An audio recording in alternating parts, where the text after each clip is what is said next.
Hi, this is Mike Newell of Mousewell Radio. Just want to quickly apologize for the sound quality of this episode. Matt is traveling this week, and he's staying at a hotel when this episode was recorded, and the hotel internet was a little bit less than to be desired. So, again, we apologize for his scratchy voice during this recording. And without further ado, here's episode 352. This is Walt Disney World Today. Give us 5 minutes and we'll give you the world. It's Wednesday, January 2nd, 2008, and this is episode 352 of Walt Disney World Today. I'm your host, Matt Hutchberg of StudioCentral.com. On the show today, we have Len Tessett, co-author of that unofficial guide to Walt Disney World. Welcome, Len. How's it going, Matt? Oh, it's just another beautiful day here in North Carolina. That's right, it is, isn't it? Yeah, for our listeners, I'm spending the night in Durham, North Carolina, which is about an hour from Len. And even though I said I had Entenmann's for you, if you came by my house. I know. I wanted to. It's out of my hands. Also on the show today, we have Mike Newell of Mouse World Radio. Welcome, Mike. It's a shame you just decided to pass up on Entenmann's for a lousy internet service. I know. Jeez. Says something about the Hilton. It's Wednesday, and even in 2008, we're still answering your listener questions, and we're going to start with questions from Kelly Ballard, who writes, just got back from Walt Disney World on Saturday, and the new character meal at 1900 Park Fair is great. We checked into the Grand Floridian Cafe, and they said to go down the hall that Park Fair was open early. The characters were great, especially the two stepsisters. In fact, my 5-year-old daughter did imitations of them all week. This was our best character meal ever. I also won Dream Fast Passes twice, the first day at Epcot while in line for the Clanmobiles at about 10:30 a.m. Then we won Magic Kingdom getting off Space Mountain at around 9:20 a.m. It truly made a magical week, and I was so happy to win twice. You know, my unofficial theory on winning Dream stuff, it happens by like around 10 a.m. You know, for Cali it happened at 10:30, 9:20, so that, you know, the first 2-3 hours of the park, I mean, that's the time. It's in my experience. I mean, I'm sure it's not scientifically proven, but you know. Well, I think they for things like Dream Fast Passes, they want to give those to you when you've still got time to use them and be able to budget the rest of your day. Right. Enjoy.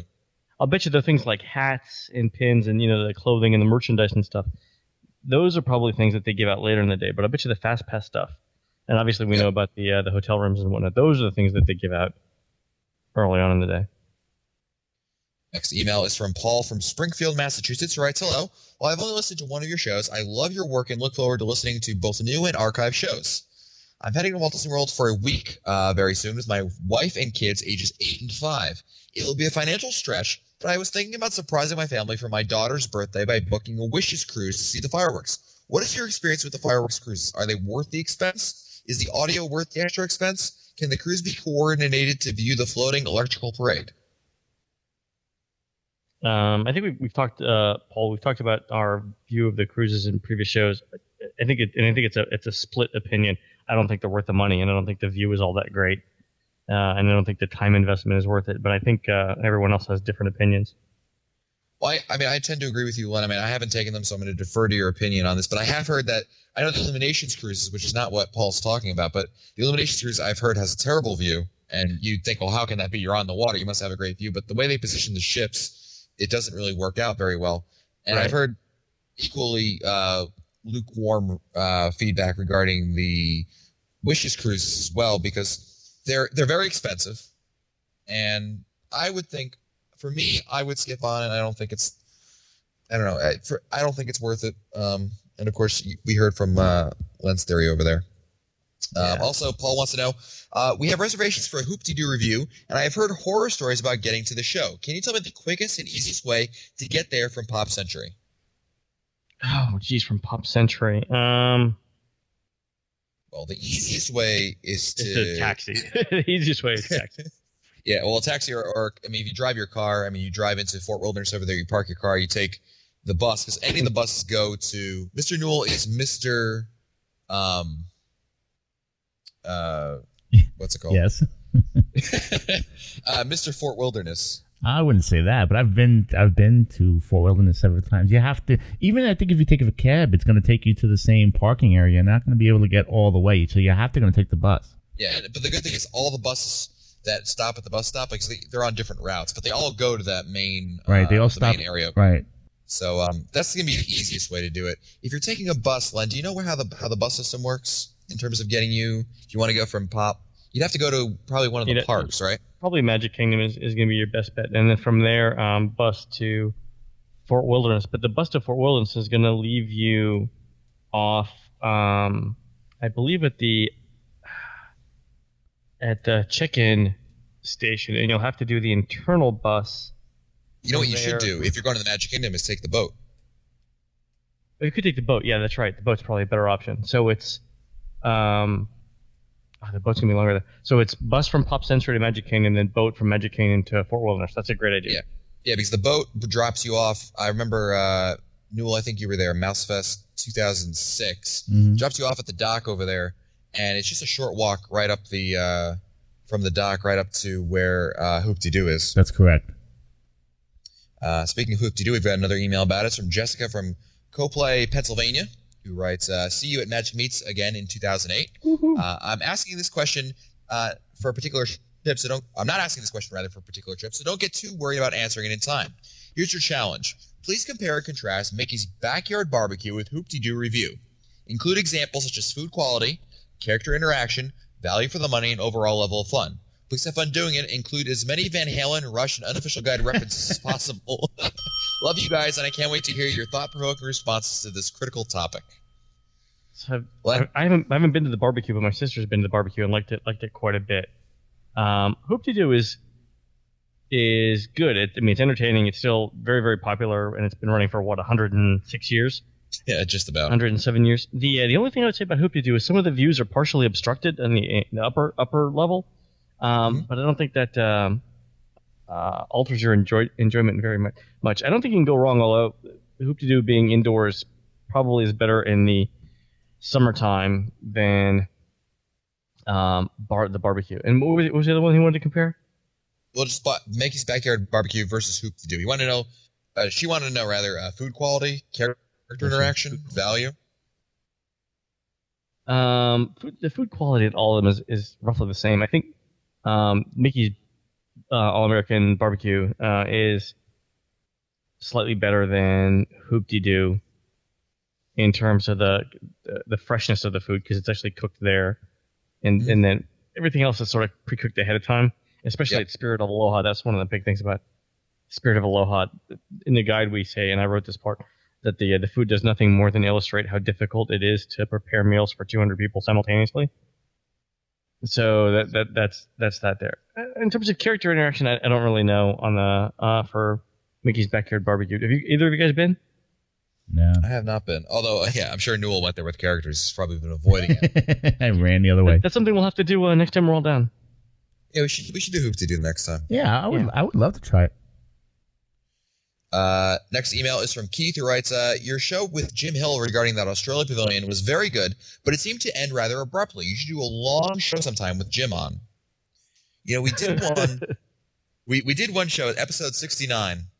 He went on. It was one of those shows, Len, where we just asked. I think we asked Jim one question. Said, and it's episode 269. We've got Jim Hill here. That was it. And then Jim just went. Jim just went into his own tirade. He has that kind of that personality where he just goes from one story to one story to one story to one story. It's really fascinating to hear a lot of the things that he's talking about. So we'll hopefully have Jim on again in a future show. We'll have to have him on again, yeah. Next email is from Jimmy, a.k.a. Cajun King from Marrero, Louisiana. Writes, hello, gentlemen, and of course, Len. Love the show. I've been a listener for quite a while now. I just got back from a trip to the world and having a great time, as seen in the picture in my Walt Disney World Today shirt. Ding. I've been to the world quite a few times now, but I mostly stayed at Valley Resorts a couple of times off-site, twice at Scopa Towers, and really have enjoyed them. While there on our last trip, we took advantage of the promotion to book again for next year and get the free dining again. I won't get the date or year specific for the sake of your reputation. I already have a family of 4, and next year we decided to take my niece, so we were forced to step up to Port Orleans Riverside because it allows for 5 people, and we're from Louisiana and not very far from New Orleans, so I don't know how much we'll appreciate the theme. But can you two guys tell me some things to look for that really make me enjoy this resort versus Scopa Towers? Did you say Riverside or French Quarter? He said Riverside. So Riverside versus some things to look for. One of the things that stands out in my mind is there's the fishing dock right over there. I don't know if it's on the Sassagoula. I know it's on a body of water in Port Orleans Riverside. And you can just go pool. the pool. Exactly. And then it's got to be. I'm pretty sure it's the Sassagoula. So that is actually interesting. And there's boat transportation to to downtown Disney. Yep. From there, speaking of the pool is actually pretty good. The thing that I like though is on the Magnolia side of Riverside, they actually have rectangular courtyards. So the buildings are all U-shaped. In is it Magnolia Manor? The buildings are U-shaped, and they face the buildings, the U's usually face west. So in the morning, there are these big open spaces that you could walk in. And the grass is clipped really, really short. It's really nice to be able to walk through it because it's a big open space with very few people in it, and it's rare to see that in Disney World. The other thing is when you're coming back in the evening, the sun will be behind you, and you get some really good photographs of these big white and black formal-looking buildings, with very few people around them. So it's very pretty in the evening. That's something to look out for. In the morning, the pictures aren't as good because you're facing the east in the sun. Right. Now, some great tips there. The other one I want to add to that is that Mouse Fest, people had a great experience with Yeehaw Bob. He's a piano player at Riverside, and he has this great show that he does in the evening. It's supposed to be fantastic. I'm going to be checking it out hopefully on my next trip down there during the marathon because it's supposed to be fantastic. Really a lot of fun. So I'm going to go ahead and recommend it even though I haven't been there yet. But from what I hear from everyone who went there during Mouse Fest, it was just a tremendous experience. Cool. Next email is from Brian, who writes, can you rent strollers and motorized wheelchairs before the park open, or is that just once you get inside? Nope, you can do it at I know at the deluxe resorts you can do the strollers. Any deluxe resort, walk into any of the gift shops or the stores, and walk up to the registers. There'll be a sign that says that single and multi-day rentals are available. The other thing you can check out is, and I'm pretty sure it's available at every Disney resort, so that saves quite a bit of time versus doing it. As far as the ECVs go, I'm not sure, but I would ask. Yeah, that's interesting. You can. I didn't know you can rent the strollers from the resorts. Yeah, I found that out during Mouse Fest actually. In fact, I took a photo of it to put in the next version of the book, 2008 edition of the book. Are they the same ones that you get at the parks? Yeah, you just pay for them there instead of paying for them when you get to the parks. Oh, cool. So like if you're on a monorail resort, you can just bring it on the monorail and bring it to the park with you? No. They give you the receipt there, and then you go pick them up at the park. Oh, I see how. Oh, okay. But it's far easier. Yeah, because you're right. Because the line to rent them is inside the park gate. So if you're waiting, if you get there before park opening, you'd be waiting. But then as soon as you get there, you flash your receipt to the cast member, and you get the one less line that you have to sit in. Right. Oh, that's a neat idea. Isn't that awesome? That's great. Yeah.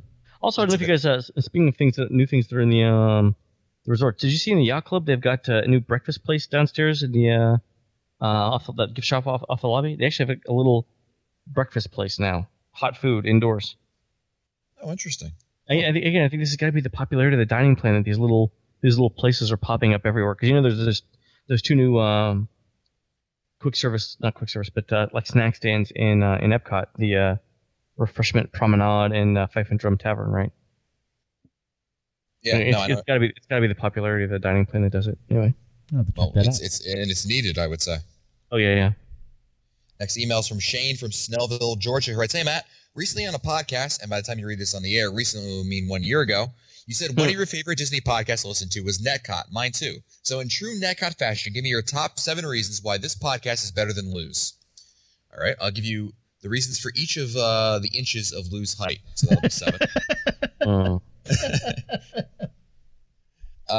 Let's see. Number 1, Len is far better looking than Lou. Wow. Number 2, the rest of us are all better looking than Lou. Number 3, trivia. Come on. There's a reason it's called trivial, right? Exactly. The word is derived there for a reason. Usually when you say it's trivial, that's not a compliment. 4,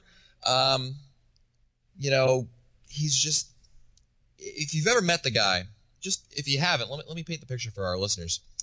He's about, like I said, about 7 inches high. He walks with a limp. He has a patch over his left eye. He drools mostly, and he's usually pushing over little kids on his way to get more money from people buying his books. So, just a mean, nasty guy. He has T-tops on his car. That's another reason right there. T-tops. On his Camaro. His 85 on his Camaro. That's right, a Z28. Z28. Wears denim jackets with fringe. That's right.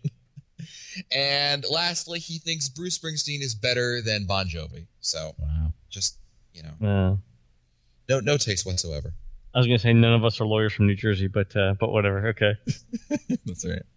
Next email's from John in Iowa, who writes, I was looking to go to Walt Disney World in June of 2008, but want to make sure that Star Wars weekend is going to be going on during that month. When does Disney announce the dates? Typically, I found that the dates are announced in February or so. They usually are announced late January or early February of whatever year that they're going to be happening. So stay tuned for those coming out a little bit later. Next email is from Beth from New Jersey, who writes, is cash the only acceptable payment at the food and wine booths in Epcot? I asked because my family and I saved our Disney Visa rewards for our meals and souvenirs and wanted to make sure we can make do without cash and credit.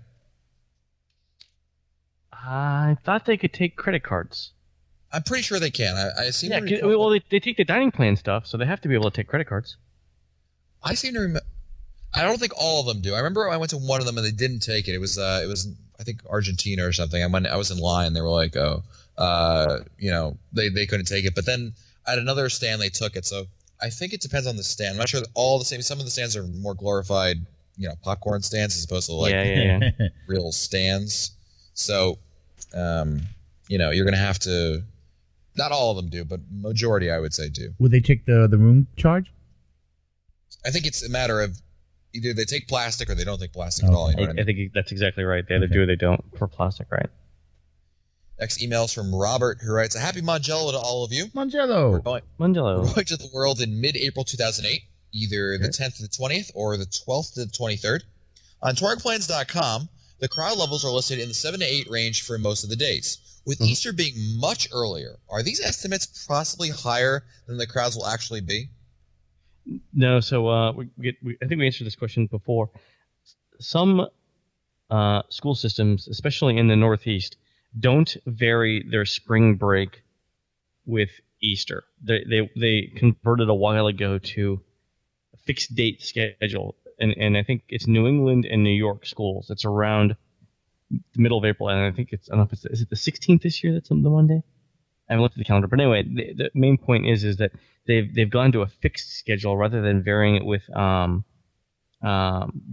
Easter. It's actually the week of the 14th this year. That and the reason why they did that is to make it easier for families to plan their vacation every year. But that since New England and New York, New Jersey are pretty large markets for Disney tourism, that's why you're seeing the continued increase or the continued high crowds. And the other way I would confirm this is if you look at the Magic Kingdom's park hours for April, you'll notice that it's higher than it is maybe later on in the year. And the reason why is that Disney's expecting larger crowds then. Okay. Next email is from. Oh wait, we have Robert had another question.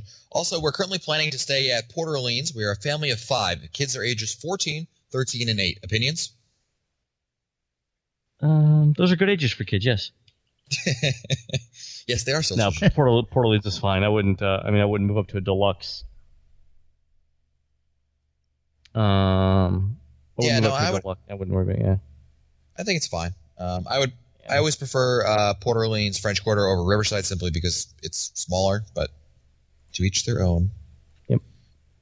Next email is from Chuck from Long Island, and of course I'm reminded of that famous line from Beetlejuice, which is, of course, "We've come for your daughter, Chuck."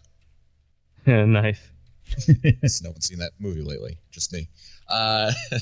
Chuck's first email is my first question deals with the extra Magic Hour schedules for April 2008.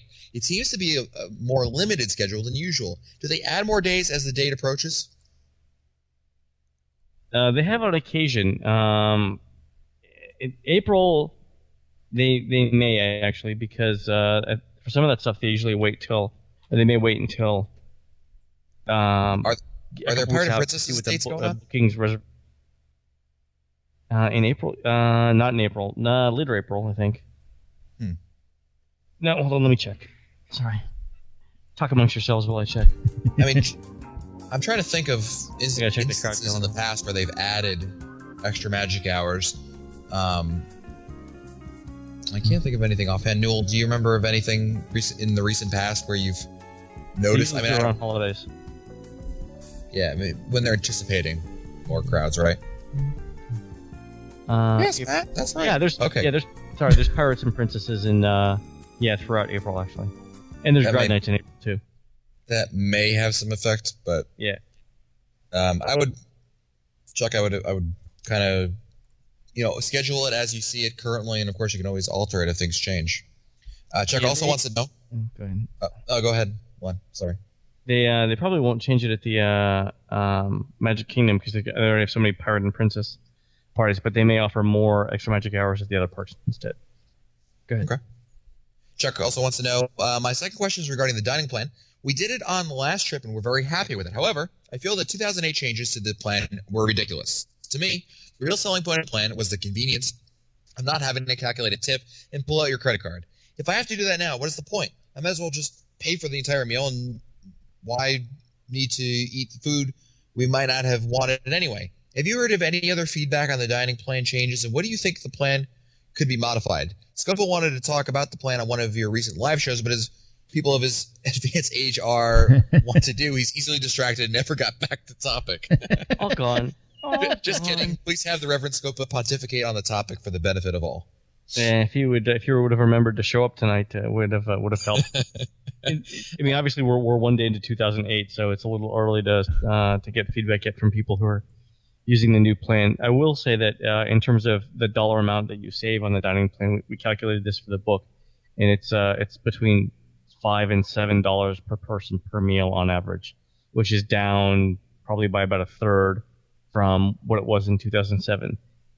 Yeah. But the point about having to eat all the food, I think, is a good one. The issue now is that if you're going for 3, 4, 5 days, cumulatively per person, you're going to save somewhere between $15 and $25 on dining, assuming you eat every meal. The problem with that is, and we've said this before on the show, is if you miss one sit-down meal or a couple of counter services, you've essentially negated all of the savings you would get from the plan. Yep. And so that's the risk that you have. Really, the issue is that the savings that you're having in 2008 are significantly less than they are in 2007. You're still saving money. I think you're better off without it. I don't like the dining plan. I've never been a fan of it. And this year, again, they're just tightening the screws even more, trying to see, trying to get the value of it has dropped. And that's really just what bothers me the most about, especially with the changes in 2008, among other things. And perhaps we will have to remind the old man to talk about the dining plan on one of the other shows. Next email from Jason from Chicago, who writes, "Dear Walt Disney World Today gang, Jason here, founder of the Lennonites, the unofficial Len Testa fan club. Nice. I'm just writing to give you guys a big thank you. Your advice was greatly appreciated on my recent trip, particularly your suggestion to not go with the Illuminations cruise for my marriage proposal. Instead, we went to the Coral Reef, where Scuba Mickey came down with a "Will you marry me" sign, followed up by a ring being delivered to the table in a glass slipper on a bed of carnations. How It couldn't cool. have gone any better. On a small pufferfish. But I also wanted to give a shout out to Mike Scopa. We stayed at Scopa Towers for the first time and had our first stole-up and saw the American Adventure for the first time. The only thing that could have made it better was running into Scopa, who I believe was down there at the same time as us. That's funny. Nothing would have been better than saying to my girlfriend, having a great time, honey, than thank the elderly man with the Boston accent over there and having her have no idea what I was talking about. That's great. Very nice. Glad that you had a good trip there, Jason. Next emails from Matt from Springfield, Virginia, who writes, "Hey, dear Walt Disney World Today, guys. First off, allow me to get my praise out of the way. I love you guys and listen to you all the time. Thank you. My wife and I are big Disney fans, and we go down a lot. We even got married there in December. We just got back from our last trip, which we flagrantly broke one of Scopa's rules. We took our 2.5-month-old daughter on our first trip to Disney World and had a great time. We know she won't remember any part of the trip, but we will. It was great being in a place we loved with our new family. And he goes on. He just kind of gives a trip report here and kind of detailing some of the things that were going on. He gives some tips with traveling for a baby. So here's some quick ones. We recommend not taking a trip with a baby if it's your first time or it's going to be your only trip to Walt Disney World. It worked out because we were not trying to fit everything into our trip.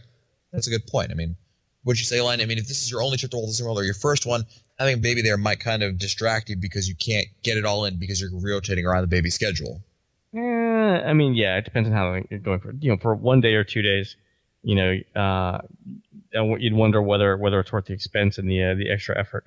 And if you're going for a week, though, you can still work around the schedule, fairly well and still manage to see everything. I don't think it's a huge inconvenience. I know Scopa wouldn't agree with me on it, but it depends on your temperament and temperament of the baby too. So if the baby's colicky, obviously, if it's 2 months old, I don't know if I'd be dragging it all over Walt Disney World. But a year-old, 9 months, 10 months, something like that, where regular sleep patterns have started to occur, regular feeding habits, and I'm talking about you as much as the baby. It's probably not that hassle. Would I do it? No, but everyone enjoys things differently. So. Yeah, Matt also writes, take lots of breaks. We would go to the parks early in the morning, be back in our room by 1. We would take a family nap, then head out again around 5 or 6 to another park. We would make sure we were back in the room for the night around 8 to 8:30.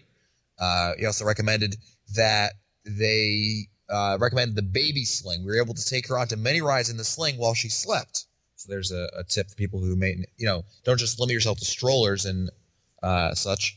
Take advantage of the baby care centers that are in all of the parks. And avoid big expensive meals. My wife and I would often have to take turns eating. One would enjoy our food while the other walked around outside while the little one fussed. So if you have that's the issue with this big expensive meal. So we thank Matt for his tips.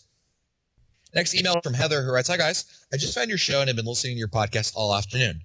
My family and I have been going to Food and Wine Festival for the past several years. We like that it's very different every year. However, I must say that we have all been very disappointed with the food selections for the past year or two. It seems that all the booths have changed the food menus to healthier fare. I suppose most people would welcome this. However, when I'm on a vacation, I like to indulge. For instance, at the Hops and Barley Market, I fell in love with the barbecued beef and cornbread along with the chocolate cream stout cake. Last year, there was a tremendous disappointment. They served one little tiny rib with a sliver of boiled corn on the cob and no cream stout cake." Wow, can you believe that? I know. It seems like you can't get any a lot of the good food, but if you wanted pickled herring or something, they're scooping it out with shovels or something. I don't know. I would what I would try is a nice withering look, like when the guy hands you the first plate, it's got like the single rib on it, and or you might try a smart comment like, "Oh no, I'm sorry, I ordered the full size portion," and see what happens. Len's just bitter after the Gravlax was taken off the menu. That's 3 years ago. 3 years ago. That's right. I think we've got we have time for one more question, and I'll leave this one here. It's from Nate from St. Louis, who writes, "Hi, Matt, Len, Mike, and Mike. Love the show. Thanks for all you do. This is a question for Len, but also for the rest if it applies. Is your name flagged by Disney when you check in? I assume with as often as you guys are recognized by the resort cast members at check-in, I'm especially interested if Len gets any special perks as a researcher for the guide." That would be the day. So I think we talked about it in an earlier show that apparently I'm flagged sometimes in the Disney computer system as when I check in, but I don't normally do hotel reviews in my own name, so that works out pretty well. Other than that, no, we don't get anything from Disney. Certainly, I mean, no tickets, no meals, no free hotel stays. As far as I can tell, no nothing. I think most cast members don't even know what the unofficial guide is, let alone who we are. So no, unfortunately, I would be happy if Disney did start a frequent buyer program or frequent customer program, because I think I'd have a lot of perks that way. But other than that. No, nothing. Yeah. Well, that's it for us today. Go to find our older episodes, read our show notes, or send us your comments. Visit the Walt Disney World Center website at www.wdwza.com. For Len Testa, Mike Scopa, and Mike Newell, I'm Matt Hotchford. We'll see you on the next show. This has been a production of Mouse World Radio.